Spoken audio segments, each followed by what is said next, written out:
ప్రారంభించాలనేటువంటి ఉద్దేశంతో వారు ఈరోజు ఆలయానికి వచ్చి ప్రత్యేక పూజలు చేసి ఇక్కడి నుంచి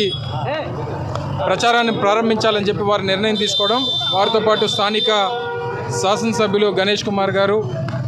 స్థానికంగా ఉన్నటువంటి టెంపుల్ చైర్మన్ గారు, మిగిలినటువంటి కార్పొరేటర్లు అందరూ కూడా ఈరోజు ఆ కార్యక్రమంలో పాల్గొనడం, గౌరవ ముఖ్యమంత్రి గారి నేతృత్వంలో రాష్ట్రంలో ఉన్నటువంటి అన్ని పార్లమెంట్స్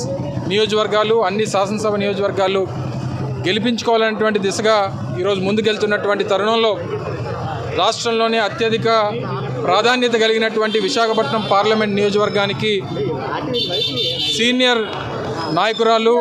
గతంలో 2 సార్లు పార్లమెంట్ సభ్యురాలుగా పనిచేసినటువంటి అనుభవం, గతంలో ఉత్తమ పార్లమెంటేరియన్గా వారికి ఉన్నటువంటి అనుభవం, పిహెచ్డి ఆంధ్ర యూనివర్సిటీలో పిహెచ్డి చేసి డాక్టరేట్ సంపాదించుకున్నటువంటి ఉన్నత విద్యార్థురాలైనటువంటి ఝాన్సీ గారు, మన ప్రాంత బిడ్డ, ఈ ప్రాంతంలో పుట్టి పెరిగి విజయనగరం జిల్లా కోడలుగా వెళ్ళినటువంటి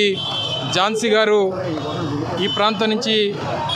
పార్లమెంట్ నియోజకవర్గ అభ్యర్థిగా పోటీ చేయడం అనేటువంటిది ఈ ప్రాంత ప్రజల తాలూకా పూర్తి ఆశీస్సులు, ముఖ్యంగా అమ్మవారి ఆశీస్సులు, విశాఖపట్నం పార్లమెంట్ నియోజకవర్గంలో ఉన్నటువంటి ఓటర్ ఆశీస్సులు, వైఎస్ఆర్ కాంగ్రెస్ పార్టీ అభిమానులు, నాయకులు, కార్యకర్తలు అందరి ఆశీస్సులు ఉండాలని చెప్పి మరొకసారి ఆ అమ్మవారిని ప్రార్థిస్తూ మీ ద్వారా ఈ ప్రాంత అభివృద్ధికి అందరం కూడా కలిసికట్టుగా కృషి చేస్తామని చెప్పి మరొకసారి ఈ సందర్భంగా తెలియజేస్తా ఉన్నాం. Thank you. అమర్ పాత్ర చూస్తున్నారు కదా, రానటువంటి కాలంలో ఉమ్మడి విశాఖపట్నం జిల్లాలో ఉన్నటువంటి 15 నియోజకవర్గాలు, గతంలో ఏవైతే 11 నియోజకవర్గాలు గెలుచుకున్నామో ఈసారి 15 గెలుచుకోవాలన్నటువంటి దిశగా పనిచేస్తూ ఉన్నాం. ఉమ్మడి విశాఖపట్నం జిల్లాలో ఉన్నటువంటి 3 పార్లమెంట్ నియోజకవర్గాలు, 15 అసెంబ్లీ నియోజకవర్గాలు గెలుచుకునేటువంటి దిశగా పనిచేస్తామని చెప్పి కూడా గతంలో చెప్పాం. దానికి అనుగుణంగా ఏ రకమైనటువంటి ప్రణాళికలు రూపొందించాలి, ఏ రకంగా ఎన్నికల ప్రచారాలు చేయాలి, ఏ రకంగా ఎన్నికల ప్రణాళికలు రూపొందించాలి, జగన్మోహన్ రెడ్డి గారి నాయకత్వాన్ని మరింతగా ఏ రకంగా బలపరచాలి. ఎందుకంటే అటు గ్రామీణ ప్రాంతం, ఇటు నగర ప్రాంతం, అటు గిరిజన ప్రాంతం కలిగినటువంటి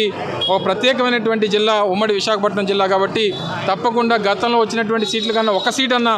ఎక్కువగా తెచ్చుకునేటువంటి దిశగా అందరం కూడా కలిసికట్టుగా పనిచేస్తాం. మరిన్ని వీడియోస్ కోసం ఛానల్ ని సబ్స్క్రైబ్ చేయండి, లేటెస్ట్ అప్డేట్స్ కోసం వాట్సాప్ ఛానల్ ని ఫాలో చేయండి అండ్ లింక్ డిస్క్రిప్షన్ లో ఉంది.